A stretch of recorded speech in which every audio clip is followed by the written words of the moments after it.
제가 전에 이런 글을 읽은 적이 있어요. 어느 교회 중고등부 교사가 아이들을 앞에 놓고 가르치기 전에 칠판에다가 영어 알파벳을 CH 그리고 중간을 좀 띄고 또 CH 이렇게 썼습니다. 그리고 아이들에게 물었어요. 지금 선생님이 칠판에 쓴 단어는 영어로 교회, 곧 처치라고 하는 단어인데 뭐가 빠졌을까라고 물었어요. 여러분들도 알다시피 가운데 CH와 CH 가운데 UR, 아이들이 가운데 UR이 빠졌어요 라고 대답을 했어요.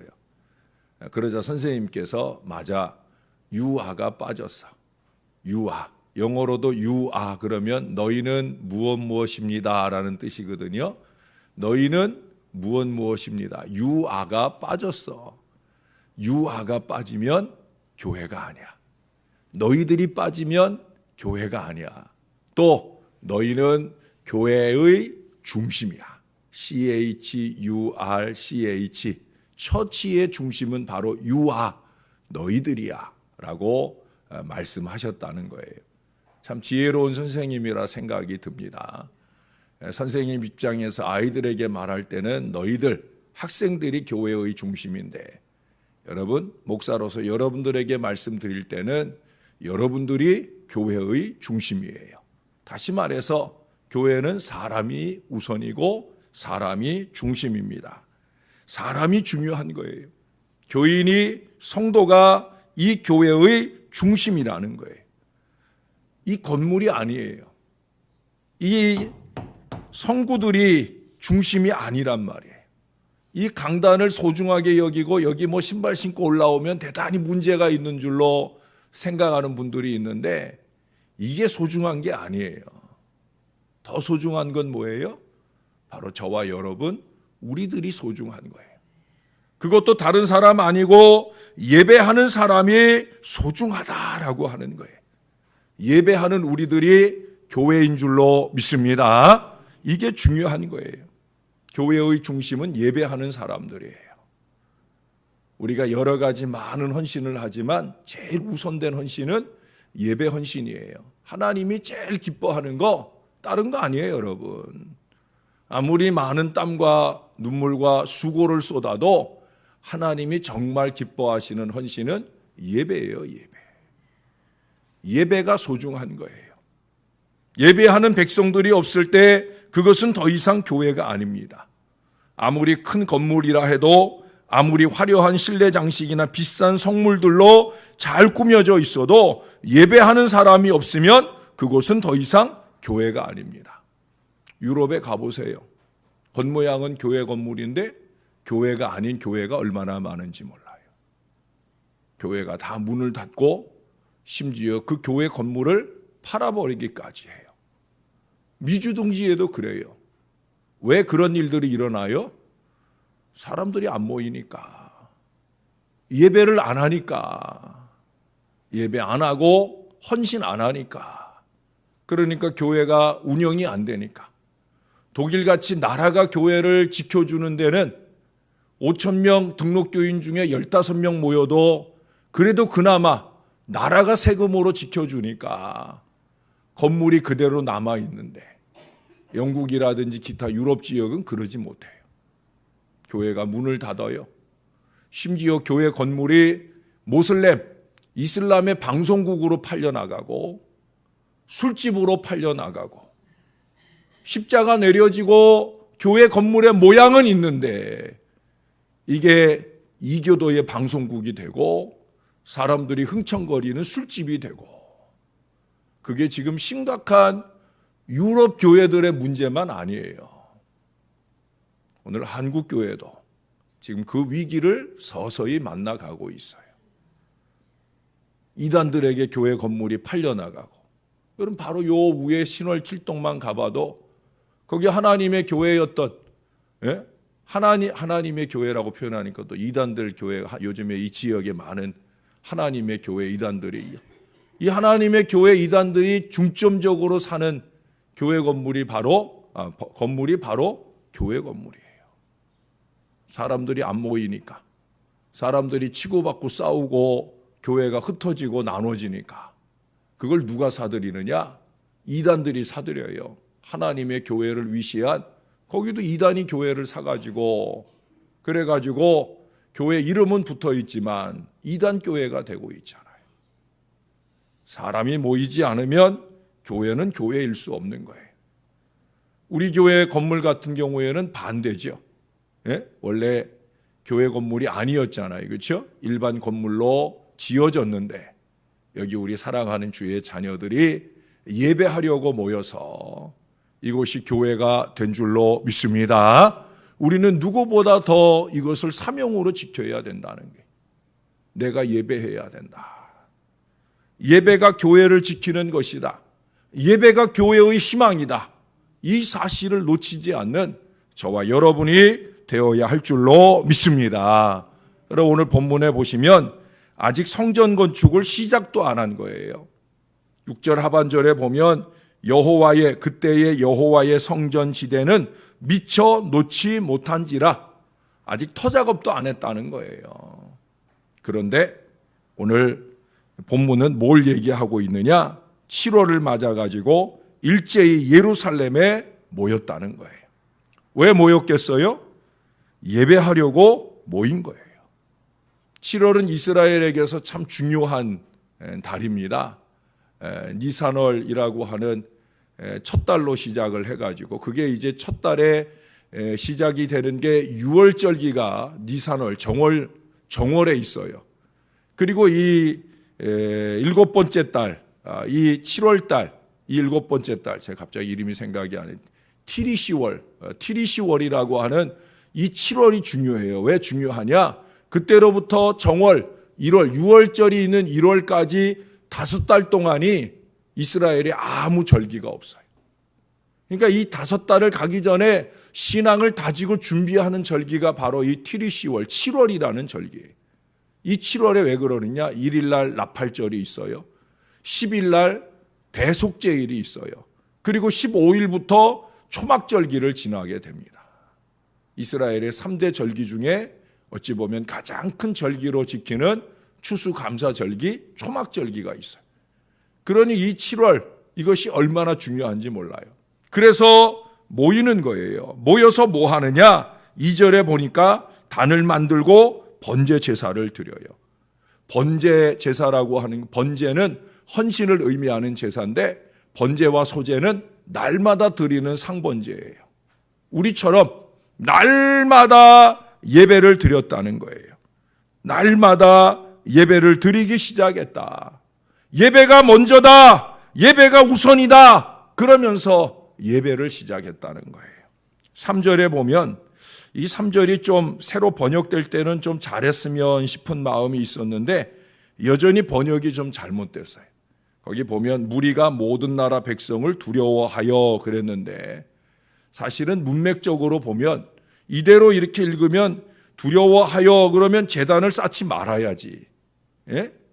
문맥적으로 이해가 안 되도록 지금 번역을 해놨어요. 원래 번역을 제대로 하려면 비록 무리가 모든 나라 백성을 두려워하였지만, 두렵다는 거예요. 그렇지만 예배하지 않을 수 없다는 거예요.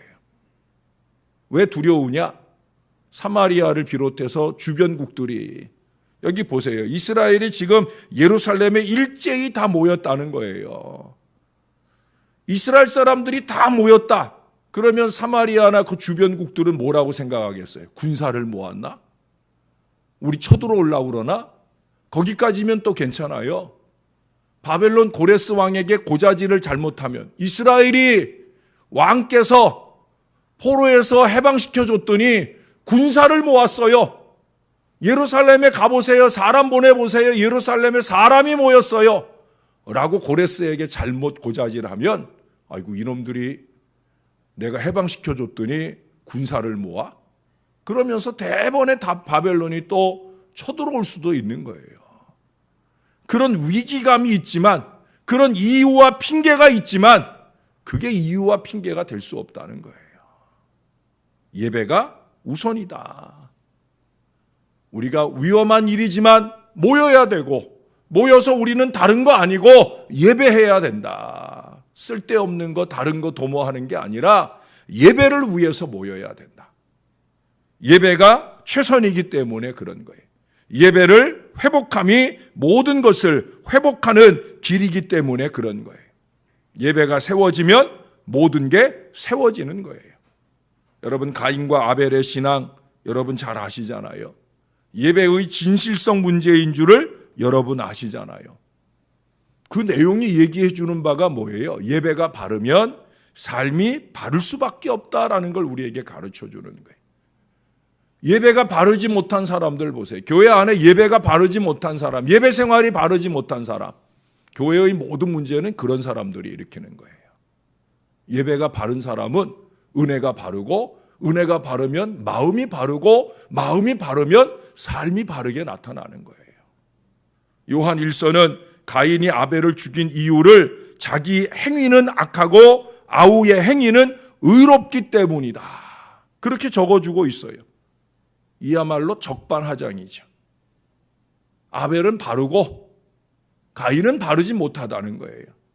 그런데 바르지 못한 놈이 돌을 들어서 바른 사람을 벌을 해요. 참 어이없는 일이지요. 그게 가인과 아벨 사이에 일어난 일이에요. 징계를 받아야 할 사람이 오히려 칭찬받을 사람을 원망하고 쳐 죽인 일. 오늘날에도 교회나 세상에서 이런 어처구니 없는 일들이 많이 일어나요. 그는 동생을 죽였기 때문에 살인자가 아니라 살인자였기 때문에 동생을 죽였던 거예요. 그의 이러한 부도덕, 비윤리, 무원칙의 삶은 바로 예배의 실패로부터 비롯된다라는 사실을 그도 알아야 되고 우리들도 알아야 돼요. 예수 믿는 사람이 예배 실패자 되면 삶의 실패자 되는 거예요. 반대로 얘기하면 뭐예요? 예배의 성공자가 되면 삶의 성공자도 될 줄로 믿습니다. 하나님께 대한 바른 신앙이 예배를 통해 확립되고 표현될 때 사람을 향한, 세상을 향한 바른 삶이 가능하게 된다는 거예요. 많은 사람들이 시험에 들어서 예배가 소홀해지는 줄 알아요? 그거 아니에요, 여러분. 제 오랜 목회의 경험에 근거해 보면 시험이 들어서 예배가 소홀해지는 게 아니라 예배가 소홀해지면서 깊은 시험 가운데 빠지는 거예요. 예배 열심히 하는 사람은 신령한 사람이고 신령한 사람은 악한 마귀가 일절 틈타지 못할 거예요. 믿습니까? 그러나 반대로 예배가 소홀해지면 신령함이 사라질 수밖에 없잖아요. 마음의 세속에 때가 덕지덕지 묻게 될 수밖에 없잖아요. 사단 마귀가 얼마나 놀기 좋은 마음이 되겠어요. 예배 없으면 그렇게 되는 거예요. 예배가 불성실해질 때 위선이나 눈도장 찍기가 아닌 영과 진리의 예배, 때우는 예배가 아니라 모든 것에 우선한 예배가 되어야 하는데 그렇지 않게 되어질 때, 그럴 때 문제가 생긴다는 거예요. 목사는 강단에서 다 감이 와요. 걱정돼요.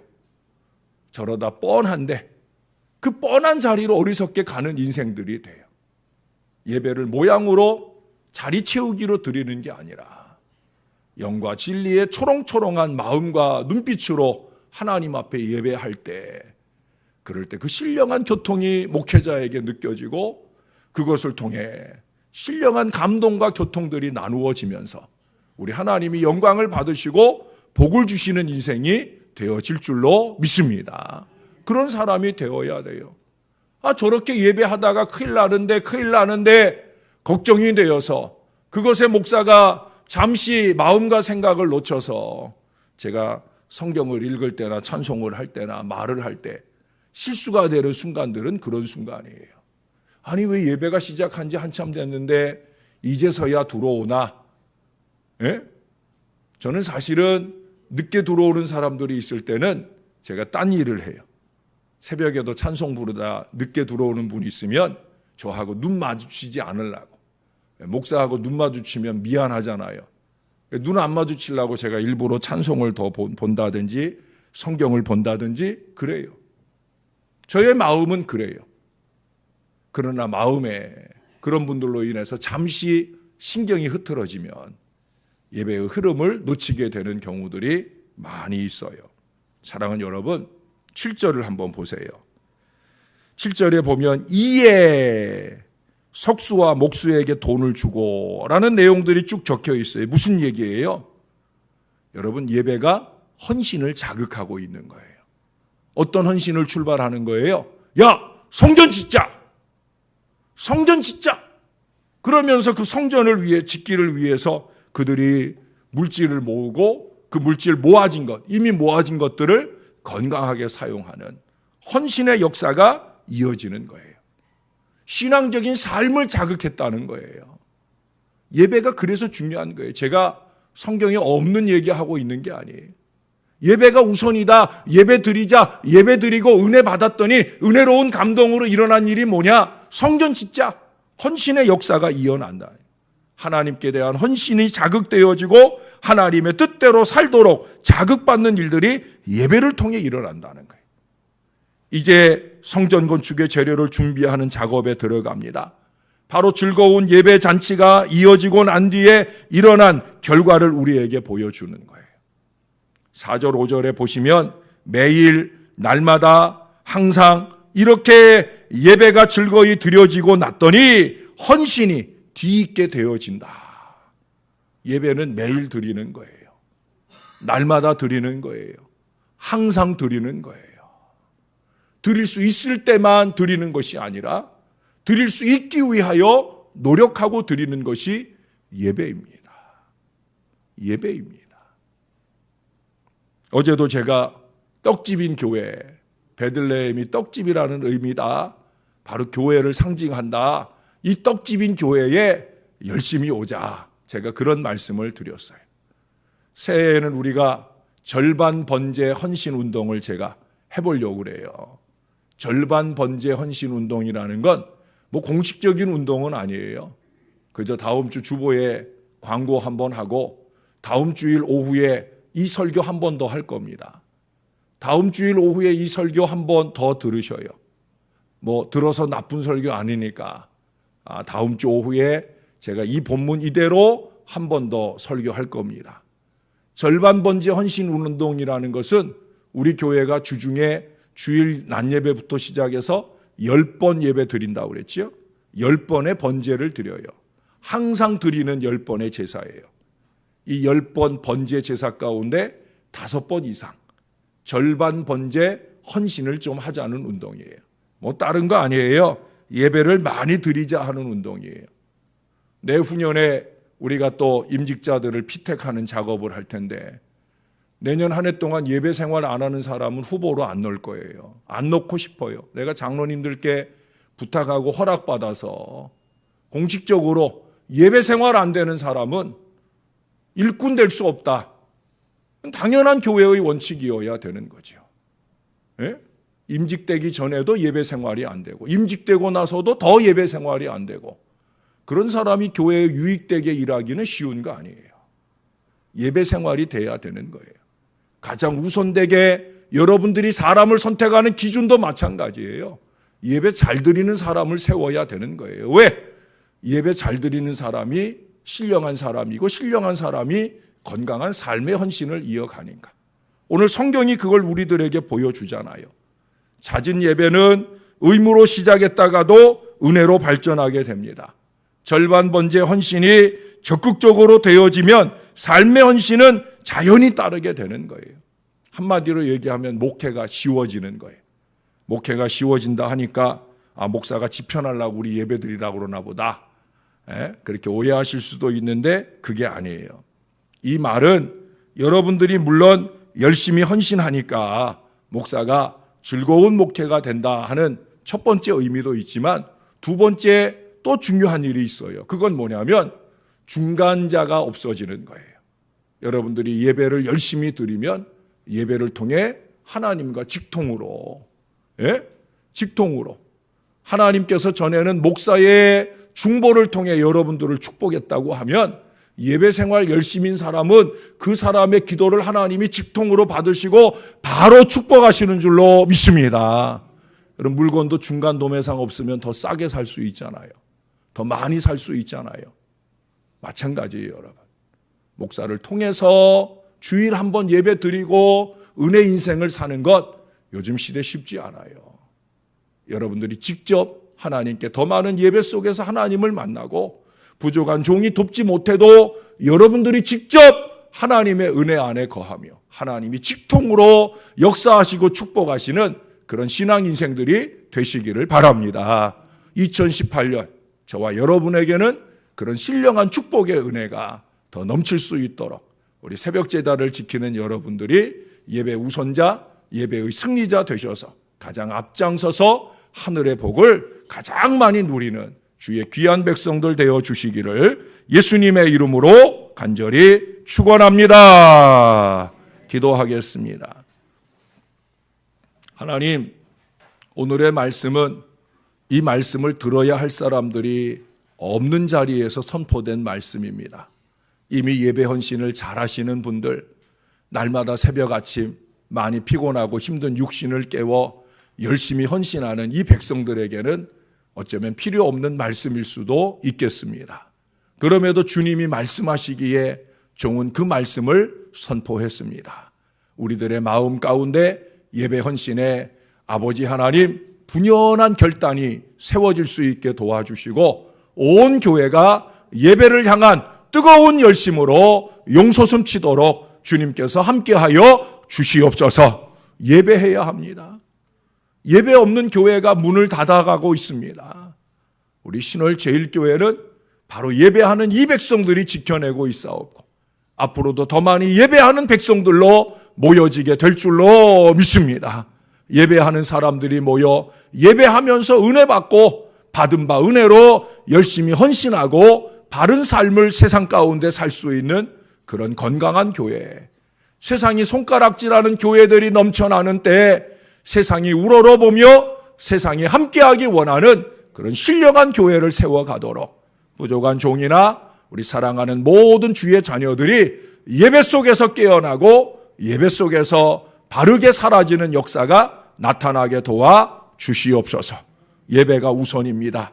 이 귀한 문장을 마음에 새기고 돌아가는 이 주의 자녀들, 이제 화요일부터 시작하는 한 주간이지만 이 한 주간의 날마다의 삶도 승리하는 역사를 이어가게 도와 주시옵소서. 다시 추위가 몰려온다 하온데 오 아버지 하나님, 우리 어르신들 오고 가는 걸음 어려움 만나지 않게 하시고 안전히 지켜주시고 예배의 감격의 그 뜨거움 가지고 승리하는 든든히 살아가는 은혜의 한 주간 되도록 축복해 주시옵소서. 오늘도 이수복 권사님 포항 지진 피해를 돕는 귀한 예물을 올려드립니다.